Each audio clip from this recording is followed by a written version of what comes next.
అందరికీ praise lord. అందరు బాగున్నారా? అందరు బాగున్నారని ఆశిస్తున్నాను. నేను మీ అశోక్. ఈరోజు ఒక విలువైన మాట మీ ముందు తెలియచేయాలని ఆశిస్తున్నానండి. ఆ మాట ఏంటంటే, గడిచిన దినాల్లో మనం చూస్తూ ఉన్నాం కదండి. జూన్ 12న అహ్మదాబాద్లో ఫ్లైట్ యాక్సిడెంట్ ద్వారా ఎన్నో కుటుంబాలు తమ యొక్క ఉన్నత జీవితాలని కోల్పోయి ఉన్నారు కదా. మనం ప్రతి ఒక్కరికి సంతాపం తెలియచేయాల్సిందిగా ప్రభుపేట తెలియజేస్తున్నాను. వారి కుటుంబాల గురించి మనం ప్రార్థన చేయాలి. ఎందుకంటే మనం ఎంత చెప్పినా వారిని ఓదార్చలేమండి.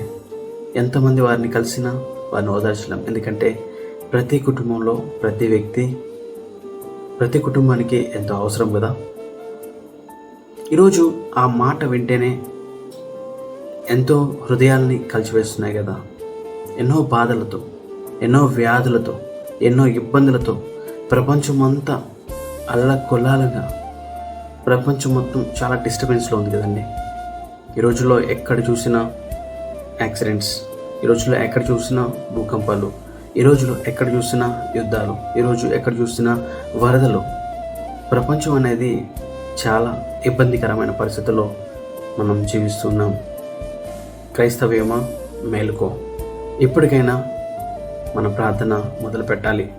ప్రపంచం గురించి, ప్రపంచం శాంతి సమాధానాలతో నిండి ఉండాలని, ప్రపంచంలో ప్రతి ఒక్కరూ సంతోషాలతో జీవించాలని, ఎటువంటి వారికి ఎటువంటి హాని జరగకుండా ఉండాలని మనం నిరంతరము ప్రార్థనలో వేడుకొనాలి.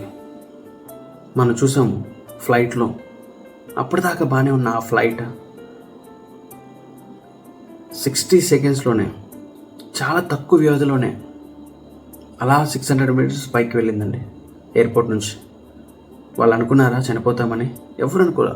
అందరూ సంతోషాలతో సెల్ఫీలు దిగుతున్నారు. ఎంతోమంది హ్యాపీగా వాళ్ళ ఇంట్లో ఫోన్ చేసి మేము వచ్చేస్తున్నామని ఎన్నో ప్లాన్స్ వేసుకుంటూ, ఎన్నో కార్యక్రమాలని వాళ్ళు ఇలా చేద్దాం అలా చేద్దామని ప్లానింగ్ చేసుకున్నారు జీవితంలో. ప్రతి ఒక్కరిది ప్రతి ఒక్క విషాద కాదండి. ఈ రోజుల్లో మనిషి జీవితం నీటి బుడగ వంటిదండి.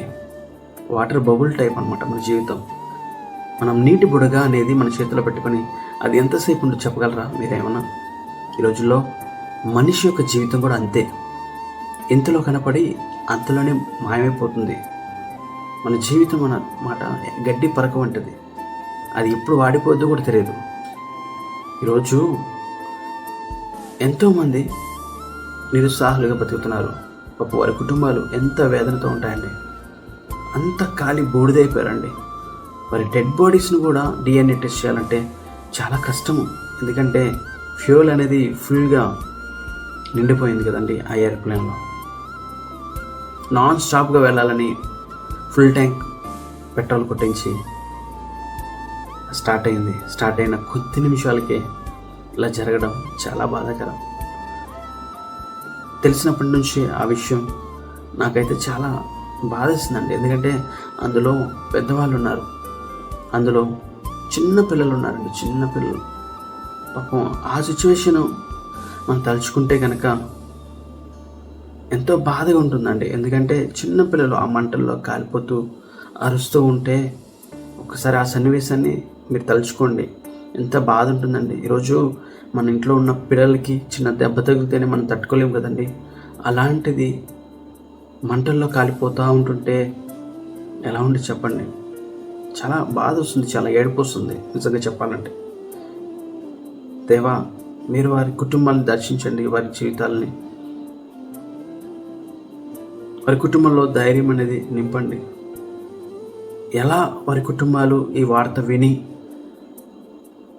ఎలా డైజెస్ట్ చేసుకుంటున్నారో నాకైతే తెలియదండి. కానీ దేవుడు ఖచ్చితంగా వారికి తోడుగా ఉండాలి. బైబిల్లో కూడా చూసినట్లయితే రాకడ దినము అతి సమీపంలో ఉందండి. ఇవన్నీ జరగడానికి కారణం ఏంటంటే దేవుని యొక్క రాకడ అతి సమీపంలో ఉంది. దేవుని యొక్క సూచనలు జరుగుతూ ఉన్నాయి.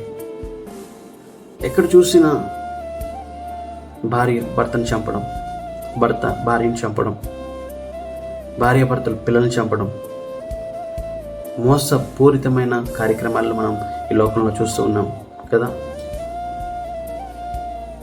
మారాలి, ఇంకా మారాలి. ప్రార్థన స్టార్ట్ చేయాలి. ఎప్పుడైతే క్రైస్తవ్యమా మనం ఎప్పుడైతే ప్రార్థన మొదలు పెడతామో, దేశం గురించి, ప్రపంచం గురించి ఎప్పుడైతే మనం ప్రార్థన మొదలు పెడతామో, దేవుడు అద్భుతం చేస్తాడు, దేవుడు కార్యం చేస్తాడు. దేవుడు ప్రతి కుటుంబంని తన హస్తంతో ముట్టి తన రెక్కల కింద కాచి కాపాడుతూ ఉంటాడు. కాబట్టి ఆ ఫ్లైట్లో చనిపోయిన ప్రతి కుటుంబం దేవుడు శాంతి సమాధానాన్ని కలుగు చేయాలని, ఆ ఫ్లైట్ కూలిపోవడంతో పాటు ఆ ఫ్లైట్ పక్కనే ఉన్న హాస్టల్లో వారు మధ్యాహ్నం భోజనం చేస్తున్నారంట, MBBS